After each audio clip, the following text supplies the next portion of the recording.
What's up, people? Kevin here.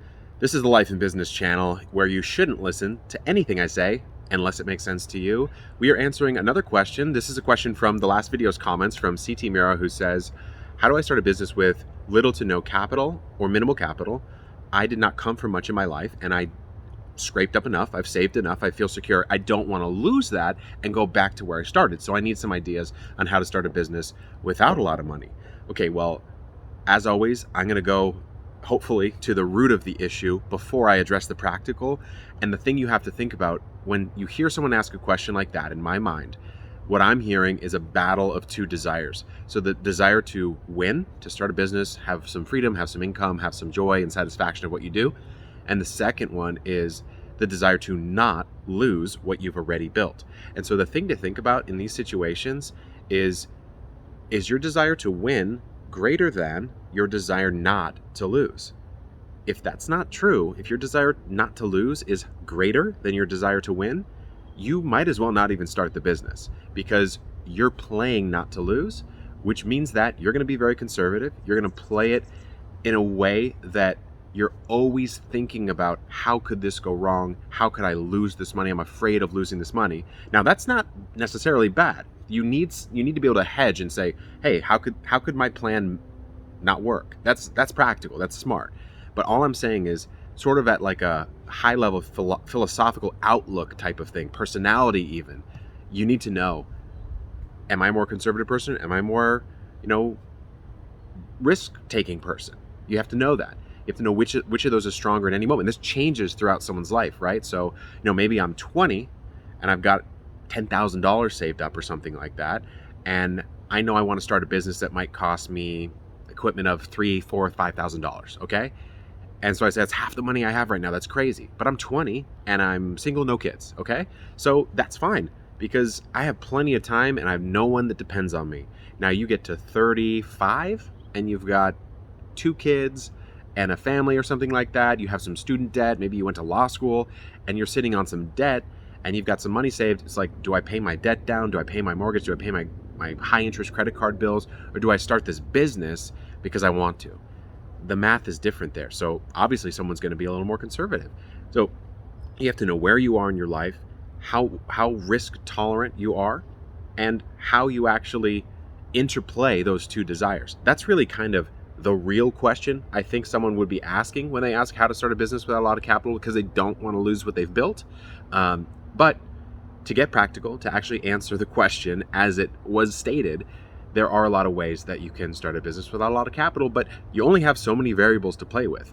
So if you don't have a lot of money, you better have at least some time, because you've got capital, money, assets, you got time, okay?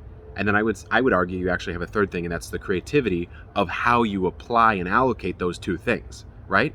So if you've got all the time in the world and almost no money, well, there's a couple ways that you could do it. Now, of course, it depends on the business. You're not going to go out starting a rocket company, or you're not going to go out buying, 15,000 cars and flipping them or something like that. You can't do that. So if you only have time and you don't have a lot of money, you need to then say, number one, what do I actually want to do? What's the business idea that I have? Do I have the skill set to offer value to people where they're actually going to pay me for it? And do I have the amount of time to commit to getting those people to pay me for that thing? And so that's where the creativity comes into play, right? If you had a lot of money, let's say, and you wanted to start a barbershop, you would just run some highly targeted Yelp or Google or Facebook or whatever ads, and you start Instagram ads, make a nice little ad, bring some people in the door, and off you go. But you got to buy those ads, right? So you don't have the money. So then, okay, all the money in the world is gone. All the time in the world goes up. Now you have all the time. What do you do now? Okay, well, one thing you could do is you could literally just stand outside and ask people if they want haircuts in a public place like a college maybe, right? You could do that. Or there's a guy that I saw on TikTok. What he does is he films himself giving people cuts for free in public. He sort of makes it like a little spectacle. And then he uses that as a way to drive people to his actual barbershop that he has. So that's very, very creative.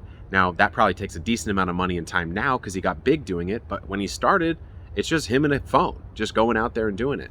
And so you really have to think there's no answer. And with all this stuff that I'll probably be talking about on this channel, There's no answer to any of it.